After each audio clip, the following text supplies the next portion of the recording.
bienvenue dans un nouveau numéro de Phase S. Phase S, la web émission dédiée à la science-fiction présente. Bienvenue dans Phase S numéro 28. Nous allons aujourd'hui revenir sur la série qui paradoxalement a propulsé Pierce Brosnan en tant que star internationale et qui a dans le même temps failli lui flinguer sa carrière. Nous parlons bien évidemment des enquêtes de Remington Steele.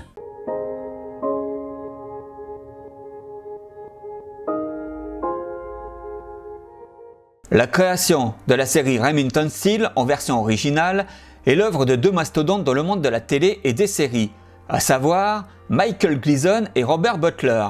Le premier est un scénariste et créateur de séries bien connu pour ses œuvres telles que Peyton Place, Un shérif à New York, Sarah, Le signe de justice ou encore la série de Police Academy.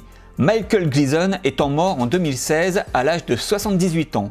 L'autre comparse à la création de Remington Steele est un réalisateur célèbre pour, entre autres choses, Star Trek classique, Kung Fu, Batman la série de 1966, Stalag 13, Les Incorruptibles, Les Espions, Captain Furio et j'en passe et des meilleurs.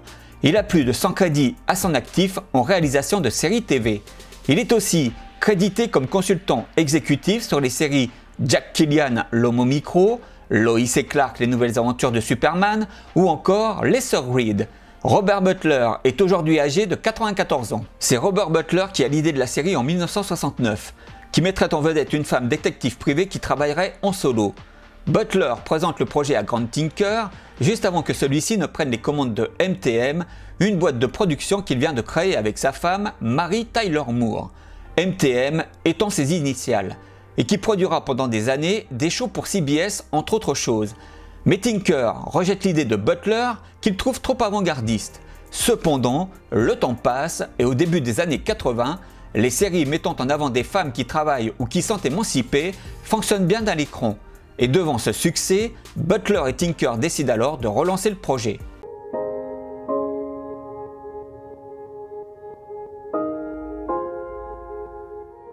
C'est donc bien MTM qui va produire la série. Mais Stu Erwin, le vice-président de la programmation des séries chez MTM, estime que Butler n'a entre ses mains que la moitié du concept d'une série et lui conseille de se rapprocher du scénariste vétéran de la télévision, Michael Gleason, pour l'aider dans l'écriture. C'est ce dernier qui a l'idée du patron fictif de Laura Holt et qui suggère ainsi à Butler « Ce ne serait pas génial s'il se présentait et la rendait folle ?» La série était lancée. Butler, Gleason, Tinker et Erwin proposent donc le projet à NBC qui le refuse. Mais un véritable coup de chance arrive pour Butler. Grant Tinker quitte peu après MTM pour devenir le président de NBC. Peu après sa prise de fonction, Tinker commande donc un pilote à Butler et Gleason. On estime alors le budget de ce pilote à un peu plus de 3 millions de dollars. Le casting commence alors pour recruter les deux vedettes du show, plus les deux personnages récurrents qui sont inclus, à savoir Murphy Michaels, lui aussi détective aux côtés de Laura et qui serait également le rival de Steele, en plus des autres connaissances qui voudraient flirter avec Laura, et la secrétaire réceptionniste de Laura, Bernice Fox. Après quelques essais infructueux d'actrice, Stephanie Zimbalist est approchée pour le rôle de Laura Holt. L'actrice a déjà une carrière solide en ayant joué dans des séries comme Colorado, La croisière s'amuse et dans pas mal de téléfilms comme Delete Fuite par exemple, ou encore The Babysitter. Mais Zimbalist commence par refuser le rôle car elle ne veut pas être attachée à une série en particulier. Néanmoins, elle changera rapidement d'avis et accepte au final le rôle. Pour Remington Steele, Pierce Brosnan auditionne pour le personnage. Rappelez-vous, si vous avez regardé notre émission numéro 25 sur la série Les Professionnels, il fait un petit rôle dans celle-ci, l'acteur étant irlandais, on le voit dans des petits rôles dans des séries anglaises. Mais il est un parfait inconnu aux États-Unis. C'est ce qui posera un problème à Brandon Tartikoff, le directeur de NBC de l'époque. Là aussi, que vous connaissez si vous avez regardé notre nouvelle émission refaite sur V. Tartikoff ne veut pas de Brosnan car il n'est pas connu. Mais Stu Erwin a axé son choix sur Brosnan et reste ferme sur celui-ci. Il tient alors tête à Tartikoff qui finit par céder. Brosnan endosse alors le rôle de Remington Steele. Les deux autres acteurs sont recrutés rapidement. C'est James Reed, qui lui aussi n'a pas fait grand chose avant, qui prend le personnage de Murphy Michaels. C'est son premier grand rôle à lui aussi, et lancera également sa carrière assez prolifique. Il tourne toujours actuellement dans la série Des jours et des vies. Ce sera l'actrice Janet Demey, elle aussi inconnue, qui interprétera Bernice Fox pour 22 épisodes de la série qui constitue la saison 1. Elle n'aura pas une grande carrière et celle-ci s'achèvera en 1991 avec un petit rôle dans la série The New Adam 12. Plus tard, on recrutera Doris Roberts qui a déjà une carrière longue comme le bras en ayant joué dans des séries telles que Barney Miller, Angie, Maggie, Romance Théâtre ou L'île fantastique qui incarne Mildred Krebs, personnage qui arrivera dans la saison 2. Un premier pilote est donc tourné et NBC demande que celui-ci démarre l'histoire 6 mois après le début de la rencontre de Laura et Remington Steele et que ceux-ci travaillent déjà ensemble. Le tournage de l'épisode s'étale sur les mois de février et de mars 1982. Néanmoins, NBC demande un autre épisode pilote qui raconte l'histoire de la rencontre entre Laura et Remington Steele. Finalement, après des modifications et révisions, le premier épisode pilote est diffusé comme un épisode normal de la série en épisode numéro 2 et s'intitule Temperance Steele, coup de colère en version française.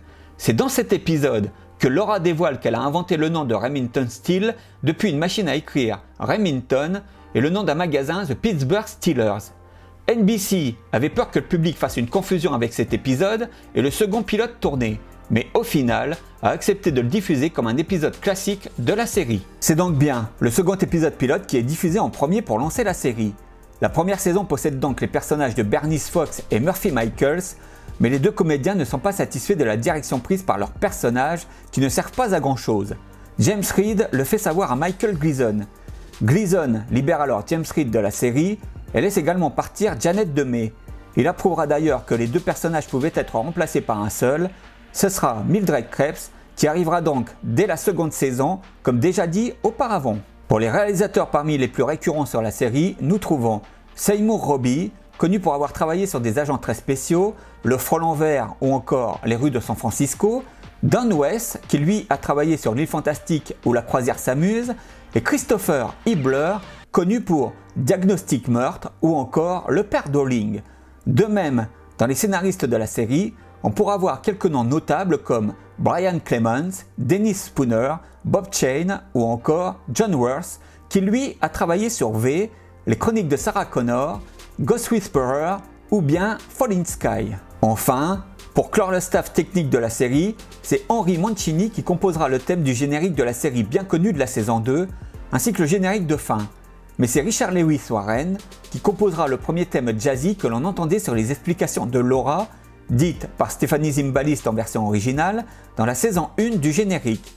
Warren composera également toutes les musiques dans les épisodes sur les 5 saisons de la série.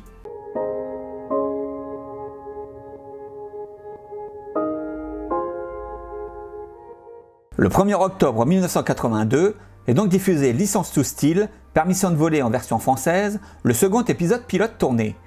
La série est placée dans le créneau du vendredi et obtient tout de suite de bons scores. A noter d'ailleurs que le véritable père de Stephanie Zimbalist apparaît dans la première saison sous le personnage de Daniel Chalmers. Ephraim Zimbalist Jr. est très connu des séries TV. Il a joué notamment dans Arabesque. Une saison 2 est donc commandée et celle-ci est déplacée du vendredi dans la case du mardi soir à 21 h, juste après l'agence Touriste. NBC augmente non seulement le budget de la série, mais également son temps de présence sur le calendrier du réseau. Il y a même des tournages dans d'autres pays, comme le Mexique. Le succès est grandissant, mais c'est réellement avec la 3e saison que la série atteint le firmament pour les audiences. Elle finira d'ailleurs l'année 1985 dans le top 25 des séries les plus regardées. Les tournages en extérieur et à l'étranger se poursuivent. Cannes, en Irlande, à Malte, Las Vegas, etc. Doris Roberts aura le droit d'ailleurs à une nomination aux Emmy Awards pour la meilleure actrice de complément grâce à l'épisode Puzzle Steele, double identité en version française. Stephanie Zimbalist a également coécrit l'épisode Steele in the Chips, un biscuit en or en version française. Cette saison se termine sur un cliffhanger où Laura et Remington Steele semblent se séparer. Michael Gleason expliquera à l'époque dans la presse: nous voulons séparer la relation qu'il y a entre Steele et Laura pour la ramener avec une attitude un peu différente. Bien évidemment, une saison 4 est tournée, et ce malgré les problèmes de la série. Pour commencer, Pierce Brosnan et Stephanie Zimbalist ne peuvent pas se voir en pâture et ne s'adressent pas la parole sur les plateaux de tournage. L'équipe technique raconte qu'ils ne se parlaient jamais et que le tournage était régulièrement retardé à cause de conflits entre les deux vedettes de la série, et que c'était une ambiance froide qui y régnait. Brosnan et Zimbalist admettront qu'il y avait bien une certaine tension entre eux deux pendant le tournage des épisodes, en attribuant cela au rythme éprouvant des tournages et de la fatigue qu'ils accumulaient. Zimbalist dira, elle, que cela n'a pas nui à leur capacité de travailler ensemble. Beaucoup plus tard, dans des interviews récentes, quels que soient les problèmes qu'il y avait entre eux deux, ils ont visiblement été réglés. En effet, Brosnan parle affectueusement de Stephanie Zimbalist et en a même fait l'éloge sur son site web officiel, en disant qu'il serait prêt à retravailler avec elle dans le cadre d'un bon projet.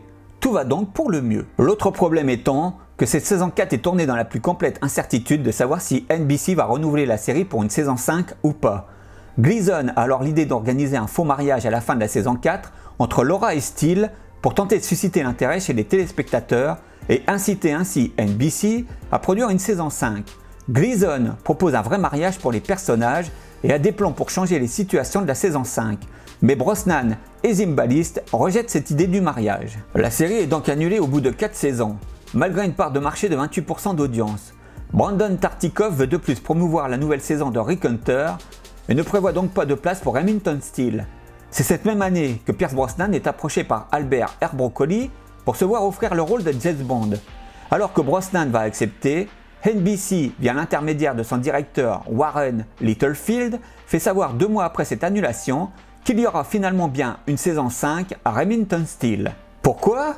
Et d'une parce que l'annonce de Brosnan qui va jouer dans un James Bond relève l'intérêt et les taux d'audience de la série, et ensuite une protestation massive des fans arrive chez NBC. Enfin, NBC a bien tenté de vendre la série sur un autre réseau sans y parvenir. Cela a alors créé des doutes chez NBC sur l'annulation de la série. Brosnan étant sous contrat, il est alors obligé de tourner cette saison 5. Mais néanmoins, il peut tourner James Bond tout de même, NBC lui laissant un créneau horaire facile pour le faire. Mais Broccoli refuse d'associer l'acteur qui jouera James Bond à une série TV du moment, et ce sera au final Timothy Dalton qui sera engagé. Du côté de Stephanie Zimbalist, ce n'est pas mieux. En effet, l'actrice a participé au casting du film Robocop de Paul Verhoeven et doit incarner l'agent de police Lewis. Malheureusement, elle aussi obligée de respecter son contrat, devra laisser sa place à Nancy Allen. Une saison 5 est donc mise en chantier, mais NBC n'a pas prévu de saison complète de 22 épisodes dans sa grille des programmes. Elle consistera donc en 6 heures de téléfilm fait pour la télévision et qui seront découpés en 3 épisodes distincts sur 2 parties, soit 6 au total. Gleason rajoute le personnage de Tony Roselli incarné par Jack Scalia, bien connu des téléspectateurs pour la série Tequila et Bonetti au hasard, et qui est un nouveau rival de Remington Steele pour Laura. On apprend dans l'épisode final l'identité du père de Remington Steele et les circonstances de sa naissance, et que Steele et Laura vont finir ensemble. La série se termine donc le 17 février 1987, après 5 saisons et 94 épisodes, et sera diffusée dans plus de 20 pays dans le monde. On ne connaîtra jamais le vrai nom de Remington Steele. La série, quant à elle, aura une énorme influence sur le monde télévisuel. Ainsi, la recette de l'évolution lente dans la relation amoureuse entre les 2 principaux protagonistes sera réutilisée dans bon nombre de séries TV. Glenn Gordon Caron déclarera que c'est Remington Steele qui lui a donné l'idée de créer sa série Clair de Lune avec Bruce Willis. Stephanie Zimbalist recevra de nombreux témoignages de femmes qui se sont identifiées à son personnage de femme forte et indépendante et qui leur a servi de modèle dans leur vie. Comme par exemple l'éditrice Robin Rodsey qui écrivit en 2005 dans le Los Angeles Times que Laura Holt avait été la seule héroïne de série avec une carrière professionnelle solide et sérieuse auprès de laquelle elle avait pu s'identifier. De même, la série fait référence au film noir pour ses intrigues mystérieuses et a modifié également les codes des épisodes des séries de la même époque. Elle a en outre mieux vieilli que d'autres séries diffusées en même temps qu'elle. Terminons cette partie avec les vedettes qui sont apparues dans la série. Nous ne vous en montrons que quelques-unes, à vous de débusquer les autres.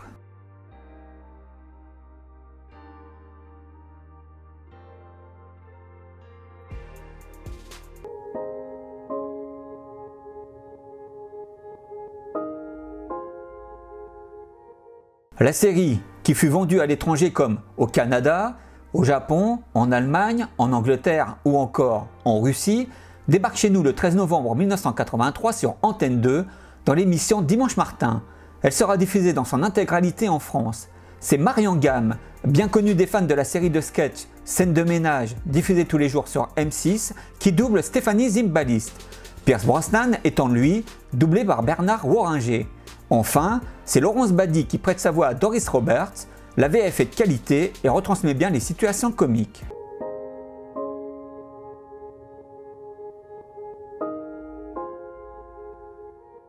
Un projet de reboot en 2013 fut envisagé et annoncé par la 20th Century Fox TV, qui aurait suivi les aventures d'Olivia Holt la fille de Laura et de Remington Steele. C'était Jay Sherrick et David Ron qui étaient sur le script et Ruben Fleischer aurait dirigé l'adaptation. Tous les trois étaient également les producteurs exécutifs du nouveau show avec Heather Petrigala. La série aurait été sous la forme d'une comédie avec des épisodes d'une demi-heure. Malheureusement, cela restera seulement à l'état d'annonce et nous apprendrons quelques années plus tard que la Century Fox TV a annulé pour de bon le projet. Dans les autres projets avortés, on peut aussi noter également que lorsque la série fut éditée en DVD en 2005, Pierce Brosnan avait alors déclaré à l'époque qu'il serait intéressé pour produire un film de Remington Steele via sa maison de production Irish Dream Team. Mais quelques temps plus tard, il inscrira sur son site web qu'il était peu probable que cela se concrétise. À ce jour, il n'y a pas d'autre projet pour faire revivre la série.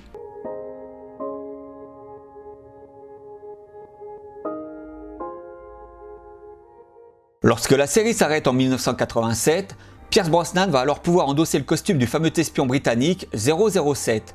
Mais il va se passer du temps avant cela. En effet, si le premier film avec Timothy Dalton a bien marché, le second a fait un flop monumental. Et des disputes autour des droits de la franchise la bloquent pendant 6 ans. C'est ainsi que l'on peut voir Pierce Brosnan en 1987, aux côtés de Michael Caine dans le film Le 4e Protocole. En 1992, il tourne un épisode pilote pour une éventuelle série de NBC Running Wild, mais le projet sera avorté et le pilote jamais diffusé. En 1992, il joue également dans le film Le Cobaye et en 1993, on le voit dans le film Madame Doubtfire avec Robin Williams. Il enchaîne avec quelques téléfilms et c'est en 1995 qu'il apparaît dans le nouveau James Bond Golden Eyes. Le succès est immédiat. A l'origine, le film fut écrit pour Timothy Dalton, mais ce dernier l'a refusé, laissant une autoroute à Brosnan. Il faut dire que cela faisait un moment que l'on pensait à Brosnan pour prendre le rôle de James Bond, notamment pour remplacer Roger Moore que l'on trouvait trop âgé. Il aurait été aussi envisagé pour prendre le rôle du Saint dans le film de 1997 avec Val Kilmer. Brosnan tournera alors 4 James Bond jusqu'en 2002, en alternant avec d'autres films à succès, Le Pic de Dante en 1997 ou encore L'affaire Thomas Crown en 1999 par exemple, et dont le sujet avait été évoqué dans un épisode de Remington Steele. Amusant. On pense alors encore à lui pour tourner un 5e James Bond. Mais Brosnan vient de passer le cap des 50 ans et comme pour Roger Moore on le juge trop vieux. Brosnan continuera sa carrière avec des films comme au hasard Duo d'escrocs avec Emma Thompson en 2013 ou encore la série The Sun de 2017 à 2019. Il fera aussi du doublage de jeux vidéo pour son personnage de James Bond et a déjà de nombreux travaux en cours de tournage. On estime qu'en 2021, entre les James Bond et le reste de sa carrière professionnelle, Pierce Brosnan s'est constitué une fortune personnelle de 200 millions de dollars. L'acteur, qui s'était marié en 1980 avec l'actrice Cassandra Harris, qui a eu un petit rôle dans Remington Steele, alors mère de 2 enfants, en a eu un 3e. Malheureusement, Cassandra Harris meurt en 1991 d'un cancer. Pierce Brosnan se remariera 10 ans plus tard, en 2001 avec une journaliste, Kelly Shea Smith, avec laquelle il a eu 2 fils. Ils sont toujours ensemble actuellement. Cela sera moins simple pour Stephanie Zimbalist, dont la carrière se fera plus discrète et plus dans le monde des séries TV et des téléfilms. Néanmoins, celle-ci sera bien remplie également. L'actrice qui a commencé sa carrière en 1977 dans le téléfilm Yesterday Child pourra ainsi être vue après Remington Steele dans la série Le Voyageur en 1989, les téléfilms Affaires personnelles en 1990 et 10 ans d'absence en 1995, la série Les Anges du Bonheur de 1997 à 2001 et quelques petits rôles par-ci par-là jusqu'en 2016. Elle a un projet actuellement en cours de tournage. Si l'actrice a eu une petite liaison avec un jeune acteur qui était son camarade de troupe dans une pièce de théâtre de 1979 et qui se nommait Gregory Harrison, l'actrice ne s'est jamais mariée et n'a pas eu d'enfant. Si tout comme Pierce Brosnan, on ne sait pas combien elle a gagné avec la série Remington Steele, elle se serait constituée une fortune de 3 millions de dollars sur l'ensemble de sa carrière. Pour Doris Roberts, qui a débuté sa carrière en 1951, Remington Steele ne sera qu'un rôle parmi tant d'autres de sa longue filmographie. On pourra ainsi la voir après dans Dream On, Tout le monde aime Raymond et un tas d'autres séries. L'actrice mourra en 2016 à l'âge de 90 ans. Elle fut mariée 2 fois et divorcée sans avoir d'enfant.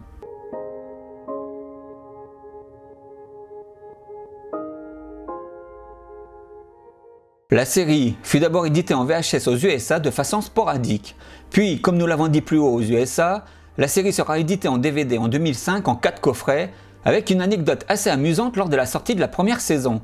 En effet, Pierce Brosnan étant devenu tellement plus célèbre que Stéphanie Zimbalist que toute la promo se fit sur son nom en mettant que la série était avec Pierce Brosnan sans mentionner Stéphanie Zimbalist, qui pourtant était plus connue que Brosnan à l'époque et était mieux payée que lui sur la série. L'éditeur, réalisant sa gaffe, fit apposer un sticker sur l'emballage des rééditions mentionnant que la série était également avec Stéphanie Zimbalist. L'erreur fut également rectifiée pour l'édition des saisons suivantes.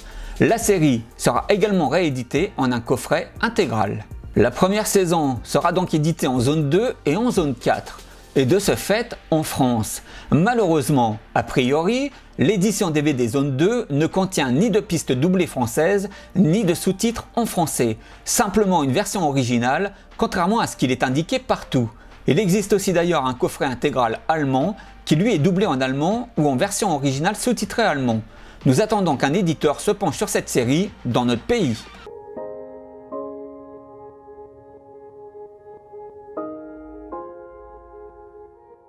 Difficile de parler des goodies de la série car il n'en existe pas vraiment, la série n'ayant visiblement pas été pensée pour cela. Vous trouverez bien évidemment les sempiternels t-shirts et autres mugs et quelques livres dédiés ainsi que quelques TV guides avec une couverture à l'effigie de la série, mais rien de plus hélas. Un CD avec les musiques de la série aurait visiblement été édité en 1982. Vous pouvez aussi retrouver un thème sur le CD d'Henry Mancini intitulé Premier Pops. Vous trouverez également quelques thèmes de la série à acheter sur Amazon Music et le générique de la série est écoutable sur Spotify ou encore sur iTunes d'Apple. Bonne recherche! Phase S, numéro 28 est à présent terminée. Nous espérons voir un jour la série éditée en DVD en France. En attendant, nous nous retrouvons dans 2 mois pour une émission dédiée cette fois-ci au Frelon Vert, la série qui lança la légende du petit dragon alias Bruce Lee. Prenez soin de vous et à bientôt.